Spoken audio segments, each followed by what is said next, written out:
Twitch. We are glad to have you here. Even if you're listening on a podcast, welcome to TPN. The Props Network presents The Walk On. I am Joel Walkowski, the big Walkowski, stand-up comedy, also ran street ball legend. And I am here in the betting bunker in a beautiful basement in Bushwick, Brooklyn. And you know what? I'm celebrating a birthday. It's not mine because I'm lying about my age this year. I'm celebrating the birthday of a renowned institution, a place that is seeking out to change the face of the way sports and gambling is covered in that country. And I'm bringing out the cupcake for my good friends at the Props Network. Thank you for putting me on. Thank you for putting me at the center of your operations. And I'm here for the walk on today, but I'm also here every Monday and Wednesday on live stream, and I will have podcasts available 4 or 5 times a week, as well as social content coming to you at a regularly released interval. So, tomorrow is September 10th. The Kansas City Chiefs face off against the Houston Texans, and the NFL season is here. And, before we get down on the minutia of betting games, I want to bring on my friend, 52-yard Steve Clark, NFL analyst extraordinaire, and we're going to go over our player prop bets for the 2020 NFL season. So if that's good with you guys, I'm going to bring on old Steve. Hey, what's up? Hey, Steve, how are you, my friend? I'm good, man. I'm so excited for tomorrow. It all hit me really fast. Like, I didn't think the season would happen up until about 3 weeks ago when Hard Knocks started coming out. And when I started watching Hard Knocks, I was like, wow, like this is actually happening. Yeah, as like a Rams fan, that must be half of such an exciting experience. It makes me really like Jalen Ramsey a lot. Like, it really warmed me up to Jalen. And so when they paid him an absurd amount of money yesterday, it made me okay with it. Absolutely. He reset the cornerback market. And then if you watched Hard Knocks, you saw him reset the Calabasas amazing manor market. Yeah.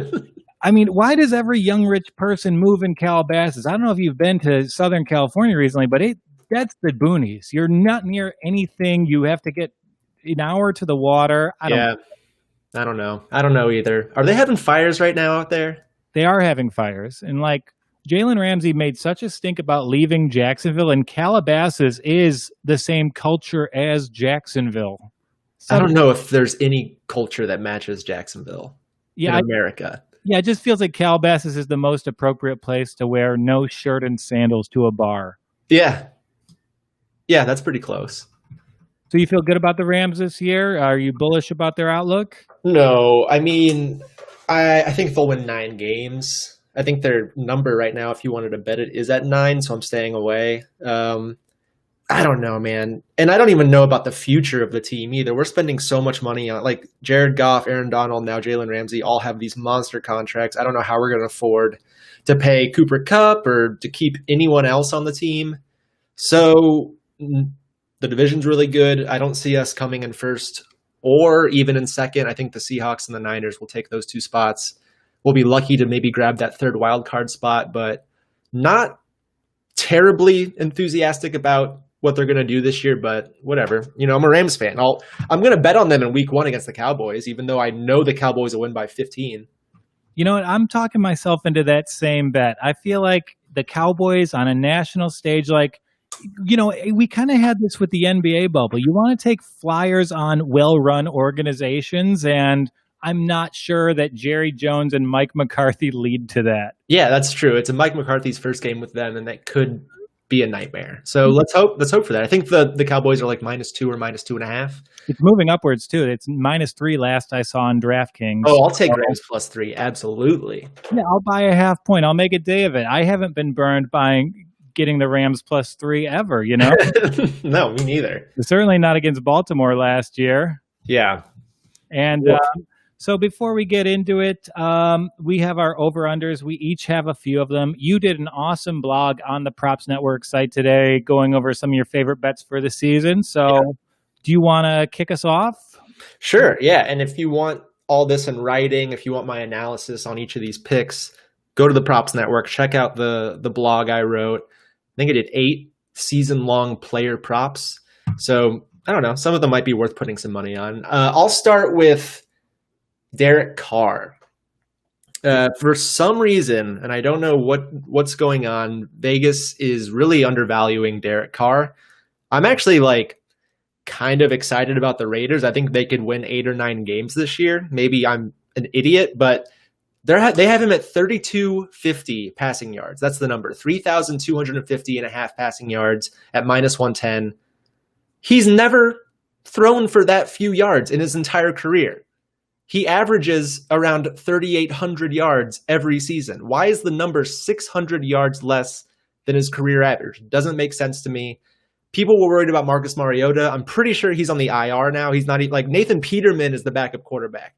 If Derek Carr stays healthy, he's going to play every game. If Peterman comes in, he'll throw 6 interceptions and a half. Derek Carr's right back in the game. There's no real competition at the quarterback position. If he stays healthy, plays 15 games, 16 games, he's throwing over 3,250 and a half passing yards. And I agree with a lot of the logic there, except for the first thing you put out there. I don't know if the Raiders winning 8 or 9 games. I say this thing about well-run organizations, and I can think of no worse move for an organization than having the fail son of the Davis family supervise a $1 billion move across state lines. Oh, yeah. I can't imagine they're up. Do they have their copy machines hooked up? I don't think so. Derek Carr will do that if he gets to play 16 games, no question. But is Gruden going to do something stupid with Peterman or Mariota? I don't know. I don't think they're serious threats, but we also saw Nathan Peterman get an extension this week. So there's a little bit of a chance that Gruden does something stupid there. They're a new team in a new city. They're in Las Vegas for the first time this year. They're not going to risk anything to have them go 4-12. They want to win as many games as they can in their new city. Or is this just Vegas's way of welcoming the Raiders? I don't know if you've looked around the offshore books, but they're putting out these promos where you can get the Chiefs plus 100 points, the Chiefs plus 50 points for the game. So I think Vegas is making it so every season-long prop for the Raiders will hit. Yeah. Nice little gift for their new team. Yeah, we'll bet on this team. We swear, it's a good idea. So back to your division. I'm going to do my first prop now. And I think the NFC West, all the teams are good. I wouldn't be surprised to see any of these teams win 10 games. And this is a long shot I'm going to start off with. But I have Kyler Murray, passing yard leader at 25-1. Passing yard in the NFL. In the NFL, I just feel like they've set up that offense for him to succeed. They're going to be in a lot of competitive games with great receivers at his disposal. So I could really see him kind of having a 4,500-yard season. Yeah, and a lot of people are saying that he's going to break out this year, and I can see why. It's kind of like the Lamar Jackson mold, right? Where Kyler's going to do less with his legs, and he's going to throw it more. He has 3 really good receivers.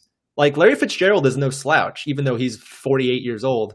He's still going to be good for 80 catches and close to 1,000 yards. DeAndre Hopkins, the hope is 100 catches, maybe 1,400 yards. And then Christian Kirk is a really good receiver. So he has the tools around him. I don't hate that. 25-1, you might as well throw $10 on that and see what happens. Putting Alexander Hamilton on that, if he's in the hunt come week 14, 15, that'll be a great way to spend it. Yeah. And there were a few Cardinals teams back in the day where we saw 3 receivers get 1,000 yards: Fitzgerald, Bolden, and Steve Breston from the University of Michigan, of course. And we could see that again this year with Kirk, Fitzgerald, and Hopkins. I would love that. Yeah, it would be amazing. I'm going to throw down on that. So that's fun. Hey, you know what's exciting? Talking about Derek Carr again. Oh, I have baby. My second prop that I want to talk about is another Derek Carr number. They have his over-under for touchdown passes at 19.5. Wow. Again. Wow, 19.5. This dude plays even 14 games this year. He's throwing over 19.5 touchdowns. He has a pretty bad career touchdown average at 4.3%. It's in the top or the bottom third of the NFL. But if I did the math on this, I did some math. Even if he throws less than 500 passes, say he throws 490 passes, that's still good for 20 touchdowns. I think the least amount of passes he could throw with his current touchdown average is like 475. He's going to throw more than 475 passes this year. Last year he threw 513, and that was his career low. So, I mean, I'm excited about Josh Jacobs. I think they will hand the ball off a little bit more.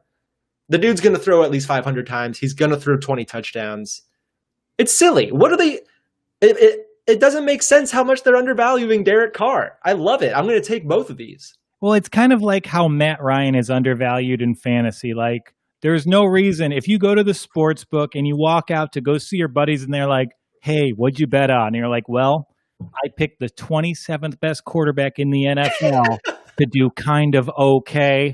That's not a good Vegas weekend. That's not a good Atlantic City weekend. That's not even a good offshore book experience. But it's logic, you know? You're not going for the Tesla. You're going for the little buy and hold Boglehead stock here. Yep. I'm into it.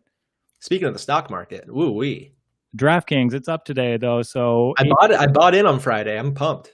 You bought in. Now is the time. You're on the same team as Michael Jordan for one. Dude. Doesn't that feel good? Feels great. It's the only time you can be on Michael Jordan's team without risk of being punched in the face. Yeah. That's my favorite part of owning 11 shares of DraftKings. Am I allowed to say that here? I don't know. I don't know either. Potentially. You know what? And I had a little fun with this. We got these lines off DraftKings, of course. They did the Cam Newton font from his Instagram for his betting line for 3,250.5 passing yards, over 100. And you know what? We all know Joel Walkowski is a sucker for typography. I'm going over. You're going over with Cam. I'm going over with Cam, and like maybe that won't hit. Maybe I would be better served to take a flyer on Cam Newton's MVP odds, which are 40 to 1-ish. But I think that Belichick and McDaniels, they don't care about scheme.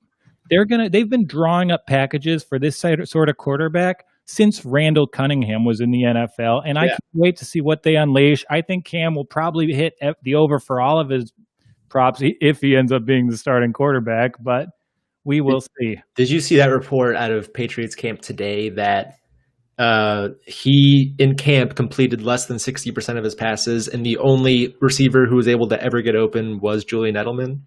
Uh-oh. But you know what? The Patriots defense is good. Like, him practicing against the Patriots defense is probably a positive for him. He's not going to go up against defenses that good in the regular season. And it's such a secondary heavy operation. You know, you're going against Chung and the McCourty twins. Like, that's not an easy day at the office. I mean, we had the power go out here at the Props Network HQ in the beautiful betting bunker. And even I would rather deal with that than have to throw passes against the brothers McCourty. Yeah. You know, if you like that, the over yards pick, he's plus 450 for comeback player of the year. Well, I actually, this isn't one of my picks, but if I have a comeback player of the year pick, I think maybe Trent Williams. He's got long odds, and there is a narrative of him being freed from Washington that could be. He's finally going to try. Yeah, big fan. Nicola sent me that line, so props to Nick. I think you might be watching now, so I'll give you a little wink. Hey, what's up, baby? So, okay, go ahead. We will throw the board over to you. Hey, I got another of the possibly bottom 8 quarterbacks in the NFL. Beautiful. Top pick here. I'm taking Gardner Minshew over 8.5 interceptions this year. You can get that minus 110. And that's just an amazing bet right there. Like, that had to speak to you. Go all in on that immediately. Absolutely. Yeah, okay. The Jaguars, maybe they win 2 or 3 games this year. They're going to rely on Minshew to throw the ball close to 600 times. Who is their running back? James Robinson? Yeah, maybe Fournette will get cut again by Tampa Bay. He'll just be that, like, still pissed off. So they'll just send him free. He'll be back in Jacksonville. He'll have the same, like, purgatory eternity that they had fans had on The Good Place. Yeah. I love Gardner Minshew. I do think he's a playmaker. I think he will make games exciting and fun to watch, even though the Jaguars will likely lose almost all of them. The whole weight of the team will fall on his shoulders. He's going to be forcing passes every game. They're going to be down 20 points in the fourth quarter. He's going to be sent out there in the 2-minute drill. He's just going to be chucking balls. If he throws the ball 550 times, 9 of those are going to be interceptions. 25 of those are going to be interceptions. This is not a Derek Carr situation where Gruden may get cute and desperate and put in another quarterback. the Jags, for better or worse, are married to Minshew. They put themselves behind the 8 ball, and now they have the worst defense in the NFL. Yeah. And can I just add a tangent? Has any fan base been more insufferable about almost making a Super Bowl than the Jacksonville Jaguars fan base? I get it, though. They had that stripped from them. Yeah, they had it stripped from them, but also I don't want to hear about it if your organization didn't make a single good decision in the 2 years that followed it. It almost seems like, like after that happened, the Jags organization was like, well, time to give up. Like, that's the closest we'll get for 20 years. Yeah, they could have taken Watson. They could have taken Lamar Jackson. And, I mean, Shad Khan, maybe you should be less focused on starting up AEW wrestling and getting Man U to rally at the end of the year. That's not his team. Sorry. That's the Glazers. Glazer families. Dang it. I love Shad Khan, man. That guy looks like a cartoon character. It rocks. Yeah, he looks like the bad guy from Rocky and Bullwinkle. Yeah. He should just cosplay like that in the owner's box. So we had one back in our pilot on days, taping in the back porch of the beautiful Sedona Manor. We fell in love with Drew Lock over 3,100 passing yards, but I think we were a little too right on that, Steve. They bumped it up. The line for that has moved to 3,500 passing yards, which I'm not going to touch, but I still love Drew Lock over 21.5 touchdowns. Yep. I don't know why. The Vegas as a whole is treating Drew Lock like he's an unproven guy, but he came in last year and actually had a lot of good starts. Like, he beat a decent Houston team on the road, and this Broncos team, they're just surrounded by weapons. Yeah. Their defense just took a major step back yesterday with that Von Miller injury. Oh, how bad is the Von Miller injury? He's out. I'm pretty sure he's out for the whole year. Okay, he's out for the whole year, so they're going to have to put up points, and I do think every game in that division is just going to be 38-35. Yeah, so totally. Defenders don't matter in the AFC West. Yeah. He's out. Derwin James is out. Arguably, 2 of the top 5 defenders in the division are out for the entire season. Yep. That projects for good QB overs. And you know what? Cortland Sutton, legit number 1 receiver. He's got Judy and Hamler, and then he's got Fant, Gordon, and Phillip Lindsay. And hey, any of you playing fantasy? I kind of love the idea of getting Gordon as like the last good running back, then getting Phil Lindsay as your flex.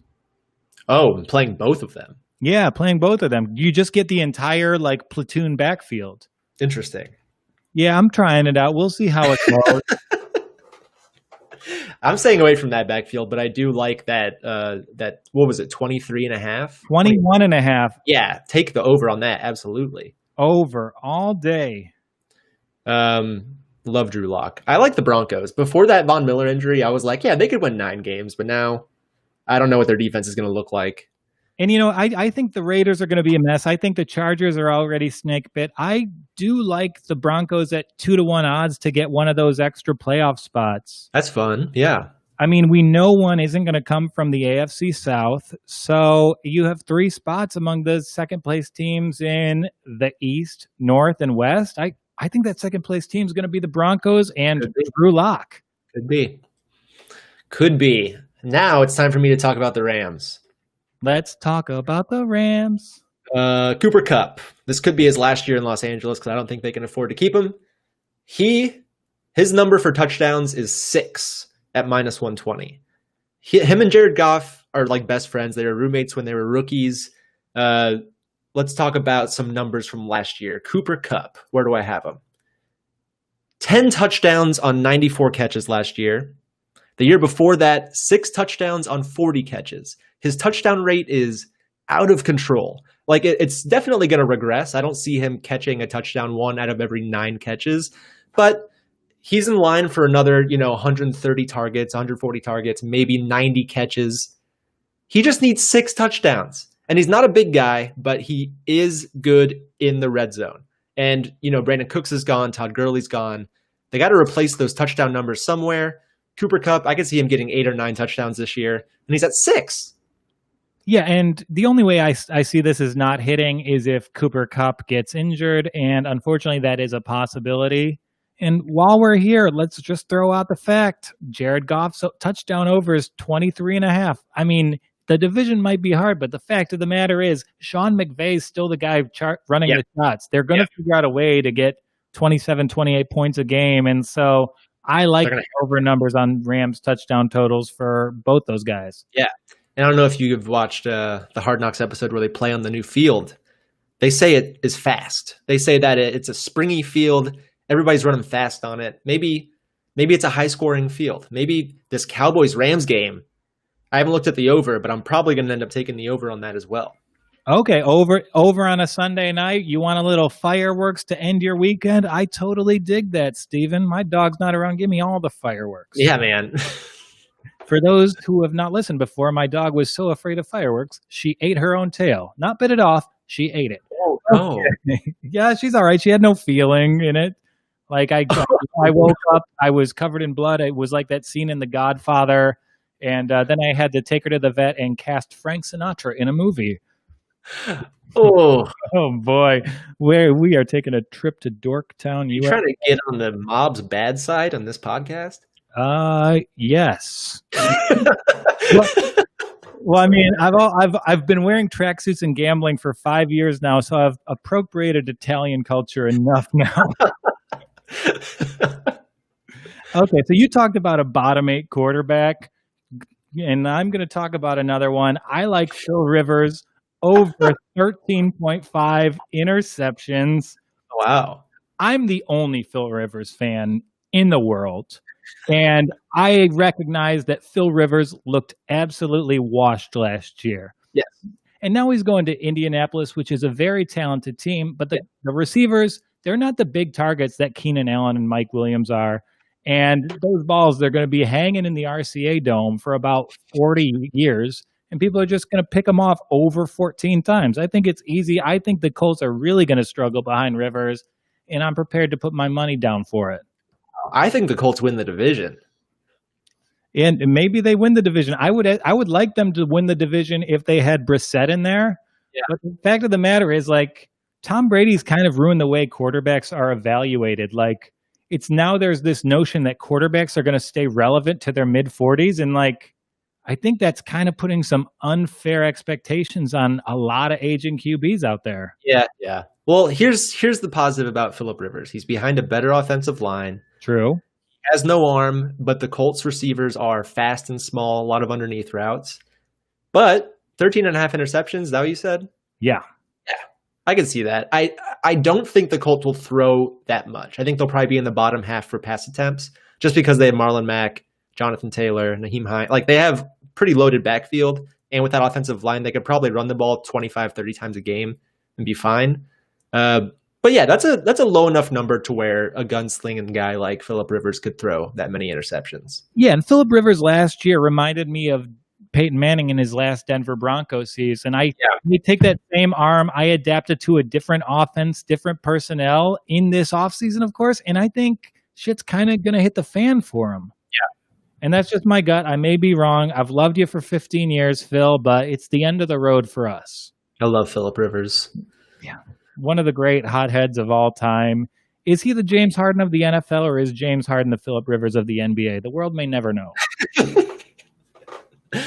All right, I got one for you. This one is for all the New York homies out there.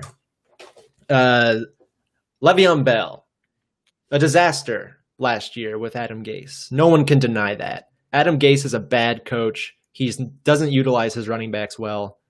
But I'm still going to take over 1,200.5 yards rushing and receiving for Le'Veon Bell. So total yards, 1,200.5. I think he gets that pretty easily. Last year was a bad year. Everybody knows Le'Veon was not used well in the offense last year. He still got 1,250 yards last year. He still would have gone over with the year he had last year. I think this year, with a better offensive line, another year for Sam Darnold, a year hopefully when he doesn't have mono, they can use Le'Veon more to his strengths. Maybe he gets closer to 1,000 yards rushing. I think last year he had like 750. He gets 60 catches like he always does. He adds another 500, 600 yards there. Easily cracks 1,200 yards. Le'Veon is coming back. And if there's any quarterback who's equipped to manage an offseason affected by viral outbreaks, it's our boy Sam Darnold. He's been there. Yeah, he just had the same season in 2019 and 2020. Yeah. Oh, everyone's quarantine is so hard, and Sam's like, "Oh, this is a Tuesday. This is what I do in September, dog." And I do like that the Jets receiving corps, Rashad Perriman, he's out early. He's banged up. They're incorporating Denzel Mims. And I don't know the other receivers. I know they're still paying Quincy Enunwa, and his career's over. Crowder. Oh, Jamison Crowder. That was very good. But yeah, they're going to have to run through Le'Veon. He will be the primary person running and receiving the ball. So I like that over. Yeah. Oh, yeah. -110, by the way. Pretty much even odds for that. Okay, so I have my sleeper Super Bowl pick, and I think it's a team with pass-catching weapons that's going to succeed through a dominant ground control offense keyed by Dalvin Cook, who I think will go over 1,050.5 yards. Rushing yards? Rushing yards, just rushing. He's only at 1,050? Yeah, only at 1,050. And I mean, he is in a contract year. It's very much a prove it. And with the loss of Stephon Diggs, this team was already running through Dalvin Cook. He was already the bell cow. Incredible, yeah. That's just going to be exacerbated. This is a running backs team more than any franchise this side of Tennessee. I'm shocked his number's so low. I guess it's because of the injury concerns. He hasn't played a full year yet, but if he plays 10 games, he's getting 1,000 yards. Like that seems like a gimme. Yeah, they're playing behind that. They use that kind of old Broncos zone blocking scheme because Kubiak's sort of like overseeing how it's implemented. I know they lost Stefanski, so he might not get quite the run you would expect, but I think he's a great back, and I think that offense is just 100% set up to put him in a position to succeed. Absolutely. And they have Justin Jefferson as their slot guy now. They're going to need the familiarity of Dalvin Cook this year to at least get the team back on track because they have a lot of rookies. I think they had like 14 draft picks this last year. They had 14 draft picks. They had a lot of holdouts. And, while we're here, I would like to recommend Mike Zimmer 30-1 for Coach of the Year. Yeah, I think they're going to run away with the NFC North. I hated the off seasons I saw of Green Bay and Chicago, and things will never work out in my life enough for the Lions to contend for the division. So I expect Mike Zimmer to cobble together the pieces, lead the Vikings to a 12-4-ish record and a first-round bye, and I think he'll be rewarded, and I think Dalvin Cook's the reason why. I took the Bears under 8 wins. That was one of the bets I put in today. Absolutely. Bears under 8 wins. That's a bottom 5 franchise in the NFL. They'll be dealing with the karma of Brian Urlacher's comments and for Brian Urlacher turning his back to the bald community. Yeah, what is going on? You can't be bald for 15 years and get hair plugs. And you can't be a public bald figure and then not be bald. And I left New York for 5 months for coronavirus because I'm a dang coward. Yeah. And I really missed an opportunity to come back with just a terrible toupee. If I came back like Brian Urlacher, people would clown on me. I don't know why he's immune from this treatment. Maybe there's something with a bad hair plug treating CTE. Mike Webster, who knows? Put a toupee on his corpse. Let's dig him up. Oh, man. Did I just go or did you just go? I went over Dalvin Cook, and then you went with one of your little wagers because what else are we going to do? We're spending some money. We're celebrating, baby. The season's here. I got another player prop. All right. Austin Eckler. I have him at over 1,350.5 yards rushing and receiving, total yards. He's going to blow up this year, I think. With Melvin Gordon gone, he is the guy. I know that they're going to give Joshua Kelly and Justin Jackson some touches, maybe 100 touches between the two of them. That's still going to give Eckler 200 carries. He gets like 120 targets a year. It's crazy. Last year, he had like 98 catches, I think. It's insane. He's going to get so many catches, so many carries. He'll be around 300 touches. With 300 touches, he's going to get 1,350 yards. It's guaranteed. Also, did you watch him jump over 5 bags in Hard Knocks? I did watch him over 5 bags. He's a freak of nature. I think the strength and conditioning coach in LA said that he's the strongest person he's ever worked with. Are we counting mentally or just physically? Because I think Anthony Lynn keeping coronavirus to himself is the strongest thing I've ever seen on HBO. Anthony Lynn is the coolest person of all time. It's going to be such a bummer when you see him coach the fourth quarter of any game. And he's poised and cool. You get him, he's calling timeouts 3 plays in a row. It's like, oh boy, this guy is going to be a great coordinator. Yeah.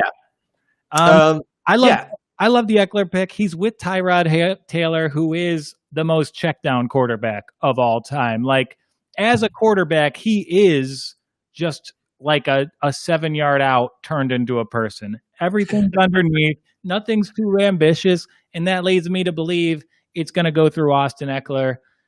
Yeah, all over. And I think they'll be kind of passive-aggressive and really try and make him a star with Melvin Gordon getting big money in the division. Yeah, well, they just paid him too, so they need to use him. Yeah, absolutely. So let's stick with running backs. There's a team that a lot of people think will contend on the strength of their defense, and I hate their starting quarterback because he's over 40 years old. I'm talking about James Conner, over 6.5 touchdowns for the Pittsburgh Steelers. Yeah. I mean, the offense is going to work.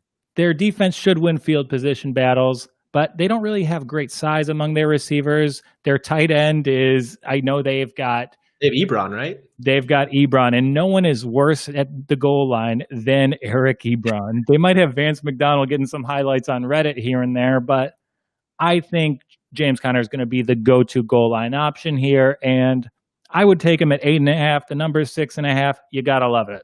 Yeah, I think Mike Tomlin just came out recently and said that James Conner is their bell cow running back. And he's the type of coach that will use one running back. We saw it with Le'Veon. We even saw it last year until Conner got hurt. If he stays healthy, 6.5 is a number he can easily get. But it's just a matter of if he stays healthy. Because last year, I think he never had a game with over 16 carries. The first game he had like 20 carries, he got hurt. So I just don't know how fragile he is. But if he plays all 16 games, he's getting those numbers. Yeah, this is basically my version of your Cooper Cup like bet. Yeah. We know the production will be there. The question is the health. And, if he gets hurt, we're in trouble. But even if he plays 10 games, this one could hit. The offense is going to run through an amazing degree. The other thing is that, not to bring down the energy of this great show we've been doing, these all might get refunded back to us. You might as well put these in because the season could end in 3 weeks. Yeah, but you know what? I know we have the NBA bubble. Let's have our own mental bubble. When we come on, this is a positive space. We leave all that negativity at the door because you know what? I have 23 hours a day to be pissed at the state of the world and sad and despondent. I only have 1 hour a day to talk bets with my friend 52-yard Steve Clark. Right. So here, we're shiny, happy people. We're not only getting 16 games, we're getting a full postseason, we're getting MLB, we're getting NBA. Why not? Dude, they're doing a bubble for the MLB postseason. I'm pumped. Where's it going to be? Arizona? I think they have a couple locations. I forgot where they are, but there's going to be like over half the league is making the playoffs this year, I think. It's going to be nuts. It's going to be it's going to be March Madness in baseball. Yeah, and I hope you will join us because I've turned my back on the national pastime, which I guess is now just protesting on baseball. But I'm going to need you to come on and walk me through on the walk-on for where I should spend my MLB money. Yeah, absolutely. So I think a year up. I gave James Conner. You agreed. We've had no arguments yet. No, I think it's funny that we're both going over on everything. I think we just need some optimism in our lives. Like we need hope that things will happen. So we're just saying that everything is going to happen. Everything's going to go over. And I'm going, well, this isn't really an over. This is Michael Thomas as the NFL reception leader at plus 350. This kind of seems like a square bet. I mean, like anyone who's even kind of watched football in the last 3 years knows that Michael Thomas is a target hog, but he is a freak. Like the Saints' whole offensive game plan is around giving Michael Thomas 15 targets a game. And they're all like 10-yard quick little outs. He's going to catch at least 120 passes. Last year, how much did he had? He had 185 targets last year, 150 catches. Is that right? No, 149 catches. Insane. If he can even get 75% of that production, he will lead the league interceptions once again. Michael Thomas, plus 350. Also, pretty good odds. Pretty good odds. And the one thing that gives me reservations is is there a receiver more well suited to play in this offense than Emmanuel Sanders? I could see that taking some targets away from him, but you look at the other elite receivers, Julio Jones, Amari Cooper. Who's really the possession guy? The only guy I could see potentially beating him is DeAndre Hopkins, and he's in a home run offense and adjusting to new schemes. Yep. That's the thing, is that who else could you imagine getting like 125 catches this year? Like maybe Julio. Well, there's one guy. Is there a long shot bet? Are there long shot odds on AJ Brown?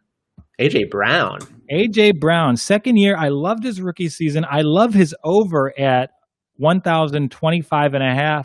And there's no way, with the loss of Jack Conklin, with the defensive departure of Jarrell Casey, I think that kind of fundamentally changes the Titans' identity. And I think they're going to have to play with a little bit more pass, which means they're going to have to play with higher pace, which means more passing the ball. And A.J. Brown is going to be the beneficiary of that. A.J. Brown is plus 3,300 for NFL receiving yards. Yeah, but if we're looking at a dark horse, like him and Terry McLaurin for the Washington football team were guys who showed me that they have the skills to be true number one receivers. Yeah. And if guys are at that talent level, they explode in the second year. So this is the time to take that flyer. And I think A.J. Brown's the guy most well suited to just, get those Tannehill targets for 11, 12 yards. Right. That's true. I just don't know how much they're going to pass the ball. I mean, we saw it last year in the playoffs. He threw it 12 times a game. They can't do that again. Obviously, defenses will scheme against that and make them throw. But yeah, that's a fun one. Plus 3,300 is not bad odds for a number one receiver. Yeah, and I kind of operate under the assumption that a lot of teams, they can't continue on with the momentum they ended the previous season with. And I think Tennessee, with the line departures, is the poster child for that.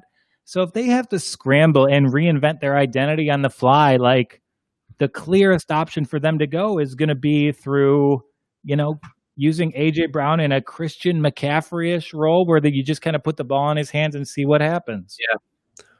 Yeah. So wait, what was your prop for that one? I like him over 1,025 yards. Yeah, I like that too. Yeah, I think Corey Davis could have a decent year too as the number 2 guy. Man, but who hasn't talked themselves into Corey Davis? Corey Davis is the last name player hanging around in every fantasy draft for 5 years now, and he's always on the waiver wire for 3 years. Corey Davis, forgettable name, forgettable career, and forgettable name. It is. Some guys, they just get. That's why he's around it so late.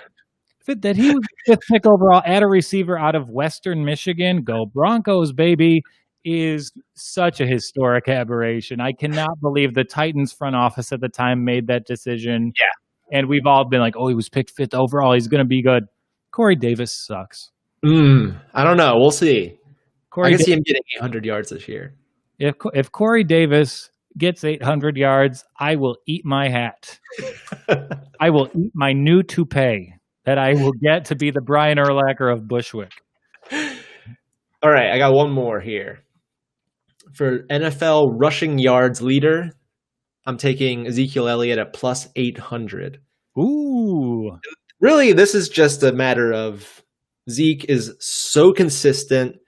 The best ability is availability. He stays healthy. When he's not suspended, he's on the field. He's averaged 97 yards per game in his career. That's a crazy amount per game for a career. I know people are concerned about the offensive line in Dallas, but I mean, they're still good. They went from being amazing to good. They're not bad now. They're just good. Who's the coach now? Mike McCarthy? Yeah, Mike McCarthy. They got a C- at coach. Yeah, that's the one concern, is that in Green Bay, you never saw, and maybe since Eddie Lacy, a running back who they gave the ball to like 300 times. Zeke's gotten touches every year with Jason Garrett, who loves to be the most conservative person, probably off the field and on the field. And when you get 300 touches, you're going to get 1,400 yards when you're Zeke. So if he gets 300 touches, I feel really good about this. I don't know what McCarthy's going to do with him. Yeah, I see it as a two-horse race. Zeke Elliott, Dalvin Cook. Maybe there is a dark horse bet with Cam Akers. I don't know. That'd be fun. Derrick Henry's the favorite right now, actually. Yeah, I hate Derrick Henry. I had my first auction draft, and I was 2 minutes late, and my Yahoo bot spent $75 on my least favorite player to have in fantasy, Derrick Henry. Oh, you want to hear a crazy stat that I dug up? Yeah. Of the top 150 running back performances in the last 20 years, the average age of those running backs is 25. This is Ezekiel Elliott's 25-year-old season. If you're looking at Saquon Barkley, that guy's 23. He's not 25. He's 23. He's a baby. He's not going to realize his potential. Yeah, place the 2022 futures bet now. I love the 25-year-old running back rule. This is the 25-year-old running back rule. Ezekiel Elliott is going to run away with it. You take a running back for a yardage leader when they're 25. You take a woman to Wendy's when she's 21. I don't know why it works, but that's how it works, baby. That's how it works. What's your final one? Okay, I'm going to go under on Chase Young's sacks, 8.5, which is pretty high. Pretty high number. And when have we seen a rookie pass rusher come in and dominate the NFL? The Washington team, they're not going to be playing from in front. They're going to be like, if they are competitive, it'll be Ron Rivera style, where they're going to kind of like drag out these smash mouth games. I don't. It's hard to see a rookie pass rusher, come in and get over 8.5 sacks in limited packages in a truncated offseason. Right. Well, the other thing, like, teams are going to run on the the Washington football team. Put a quarter in the team name jar. It sucks because now when you accidentally say that, it just sounds like you're saying a racial slur because it's not the name of their team anymore. It's almost like it was bad to say this entire time. Teams are going to run on them. They're not going to pass a lot. That decreases the chance of sacks, obviously. So yeah, I agree. Under my 8.5 for a rookie seems like a safe bet. Yeah, and I'm bullish on McLaurin just because I think they are going to be playing from behind so often. So I don't see things working out well for this team, and that leads me to go under on the Chase Young sacks line. Yeah, it will be fun to watch him, though.